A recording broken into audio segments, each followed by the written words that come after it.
Enredando las mañanas. Bueno, y volviendo a Medio Oriente, donde eso también sucede, ¿no? No es que no suceda, siempre, ya hemos comentado varias veces Sí, la tal situación de cual. los incendios y cómo el desmonte que lleva adelante el Estado turco en determinadas regiones y los Ujú. ataques que lleva también llevan adelante a incendios forestales enormes. De hecho, hay muchos informes a nivel internacional sobre eso. Entonces, bueno, es una problemática generalizada y no solamente local, ¿no? Siempre es importante no olvidarse de eso. Si nos pasa a nosotros, les pasa a otros pueblos del mundo. Y en este caso, hoy 1 de noviembre, justo cayó como muy en agenda la columna, lo que se conmemora, por decirlo de alguna manera, en el día de hoy, es el Día Mundial por Kobane. Entonces vamos a charlar un poquito de qué significa esta fecha, qué pasó antes y qué pasó después, para que no sea solamente una fecha estática en el calendario donde se recuerde el inicio de una resistencia histórica en el norte de Siria, en la zona de Rojava, que es la región kurda de Siria, sino también para entender cómo se llega a esas cosas, ¿no? Y qué pasaba sobre todo con la comunidad internacional, que como siempre hace oídos sordos. El 1 de noviembre, en realidad, si nos vamos un poquito más atrás, el 15 de septiembre, el Estado Islámico llega a la región de Kobane, que está ubicada al norte de Siria, muy pegada a la frontera con Turquía. Es una región bastante grande, es una ciudad bastante grande. Ha sido como el epicentro de lo que dio inicio a los procesos de confederalismo democrático, de la liberación de la mujer y de todo el proceso revolucionario que se gestó en el norte de Turquía, en el norte de Siria, donde también cabe mencionar que a pesar de que están en una situación de escenario de guerra desde 2012, destrucción, ataques, masacres, etcétera. A pesar de eso, la semana pasada se graduaron en total en Rojava 580 estudiantes de la universidad con todo un proceso de educación diferente, multiétnico, que respeta las lenguas madres de cada una de las personas que llevan adelante sus estudios en esa universidad. Y en particular en la Universidad de Kobane, que fue una de las primeras construidas, egresaron 23 estudiantes y actualmente tienen una plataforma de 564 estudiantes aproximadamente. Vuelvo a insistir, no estamos hablando de la Córdoba de las campanas y la ciudad universitaria que tenemos en nuestra región, que aparte es una de las primeras de Latinoamérica, sino estamos hablando de la posibilidad de levantar una casa de estudios en medio del caos, ¿no? En medio del caos, entendiendo que la única manera de llevar adelante un proceso de resistencia, de revolución y de liberación es también a través de la educación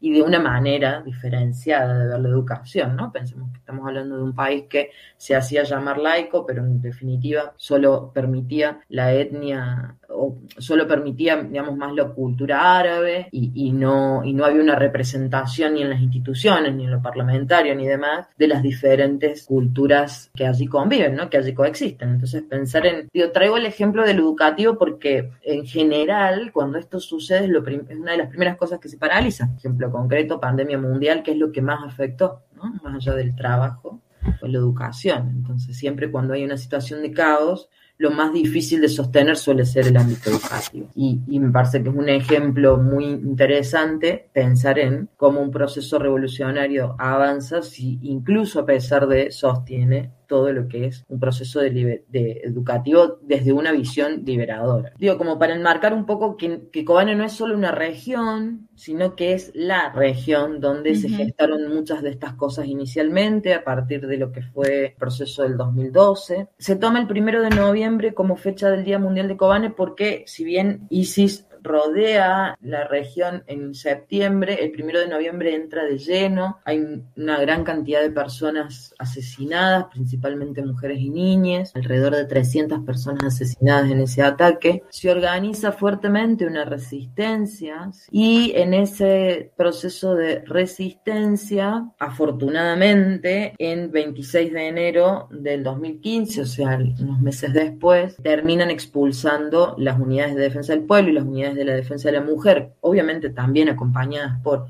las personas del pueblo de la región donde sucedían estos hechos, y también acompañadas por una oleada muy masiva de internacionalistas, de compañeras y compañeros internacionalistas que se acercaron a la región también para sostener, para mantener el proceso que se estaba llevando adelante allí. Muchos de ellos y ellas se han quedado y han seguido llegando a lo largo de todos estos años, y el 26 de enero terminan expulsando al Estado Islámico de Kobane. Por supuesto que no sin muerte, masacres, asesinatos, heridos, etcétera, pero en un hecho histórico y heroico, porque y ahora vamos a hablar un poquito de cómo llega el ISIS a esta situación y por qué hablamos de que fue una resistencia heroica, pero también marcó un punto de inflexión en la lucha contra el ISIS que venía avanzando brutalmente, y ese punto de inflexión, esa primer derrota real que sufre, no a manos de un Estado, sino a manos del pueblo organizado, ¿no? Empieza a ser su caída que finalmente ocurre años después con la caída de la ciudad de Raqqa, que es lo que el Estado Islámico consideraba su capital, su califato, que es el nombre que se utiliza dentro de esa visión radicalizada del Islam, ¿no? Bueno, esto marcó dos cosas. Por un lado, una resistencia heroica y una situación de ejemplo, por eso se mantiene como el Día Mundial por Kobane, pero también despertó la ira de principalmente el Estado turco, ¿no? Que ve a los kurdos y a las kurdas una vez más salir adelante con escasos medios, ¿no? Pero con una dignidad intacta. ¿Y por qué mencionamos esto de que fue el inicio de la caída, pero a su vez que el nivel de velocidad con la que el ISIS avanzaba en la región era realmente escandaloso, en el sentido de que evidentemente nada de eso era posible en solitario? En junio del 2014, el Estado Islámico toma Mosul, estamos hablando de Irak, ¿sí? Ahora, si pensamos entre esa región y donde está Kobane, hay alrededor de 700 kilómetros de distancia y dos estados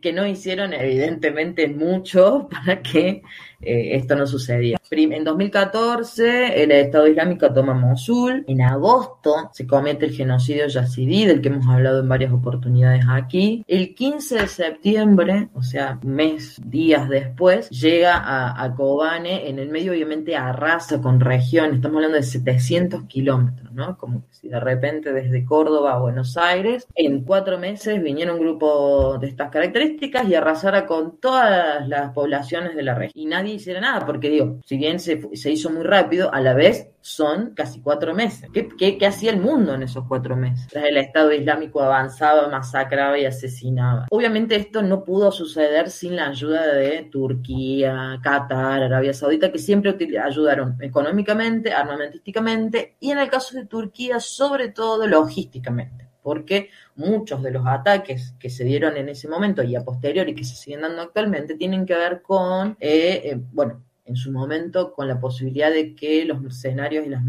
los mercenarios del Estado Islámico entraran a determinadas regiones a través de Turquía, y ahora ya no sé si la palabra más académica sea la que voy a usar, pero en un desmadre total, digamos, directamente reclutándolos, poniéndoles un uniforme y convirtiéndolos en unidades especiales de no sé qué, y llevándolos a diferentes lugares del Medio Oriente para que lleven adelante sus sucios planes, ¿no? Y todo lo que eso conlleva. Y vuelvo a insistir, frente a los ojos del mundo. Entonces imagínense esta velocidad, ¿no? De repente el Estado Islámico invade Mosul, comete el genocidio yazidí, llega a Kobane, empieza a invadir la región, toma posesión de 350 aldeas de la zona y finalmente invade el corazón de Kobane, de esta ciudad, que quienes han estado allí dicen que es bellísima, y empieza un proceso de resistencia de las unidades de defensa del pueblo, de las unidades de defensa de las mujeres, organizadas con el pueblo en su conjunto. Finalmente, el 26 de enero sucede esta situación de que el Estado Islámico es expulsado. Los kurdos y las kurdas le demuestran al mundo que de manera organizada y con escasos recursos se puede vencer al Estado Islámico, y un poco entran, como no se dice públicamente, bueno, sí, en muchos aspectos y declaraciones sí, pero básicamente dejan en vergüenza a las potencias internacionales, ¿no? Porque los ojos estaban puestos en Medio Oriente, no es que no estaban puestos en Medio Oriente, era noticia lo que estaba sucediendo. Sin embargo, un grupo organizado de resistencia a un pueblo con tecnología y escasos recursos lleva adelante esta actuación heroica y deja, digamos, de manifiesto que los estados-nación que no quieren hacer nada, que no lograron nada hasta ese momento, no lo lograron porque no quisieron. Obviamente esto también, en medio de todo esto que venía sucediendo, Turquía y puntualmente Erdogan, constantemente en los medios haciendo lobby de su trabajo, diciendo que Kobane va a caer, caer, que Kobane va a caer, eso claramente no sucede. Y también es un golpe tremendo hacia Turquía, que rearma al Estado Islámico y en junio del 2015, son unos meses después de que es expulsado, vuelven a atacar la región, llevan adelante una masacre nuevamente, porque la verdad es que una de las situaciones que sucede en ese momento es que permiten que el Estado Islámico ingrese directamente por la frontera turca, ya una región mucho más organizada y mucho más fortalecida en términos de resistencia y de autoorganización y de autodefensa, expulsan al Estado Islámico nuevamente de la región de Kobane, por supuesto con muchísimas bajas, ¿no? De la gente de los pueblos. Ahí la verdad es que resultan asesinados muchísimos civiles y sobre todo mujeres y niñas nuevamente de la región. Entonces, hablar un poquito de qué pasó antes, cómo se dieron las dinámicas, qué pasó después. Bueno, claramente después de ese 26 de ese junio del 2015, todo vino cuesta abajo para el Estado Islámico y de mucha cuesta arriba y resistencia para las unidades de defensa del pueblo y después las SDF, las Fuerzas Democráticas Sirias, que se envalentonan y se organizan muchísimo más, empiezan a tener también más presencia a nivel internacional y más reconocimiento a nivel internacional. Y bueno,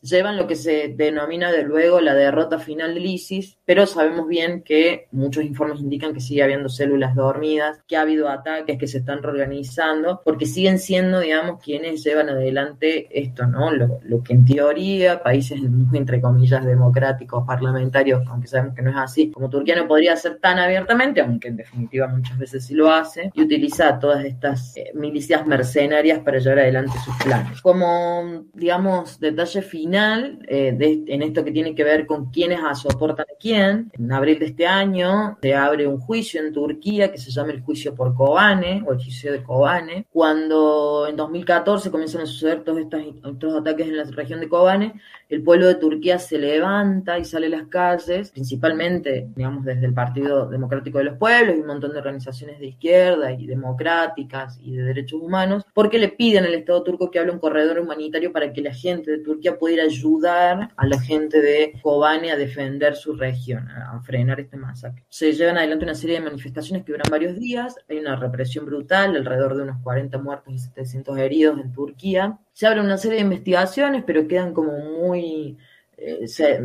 quedan encajonadas, se cierran y demás.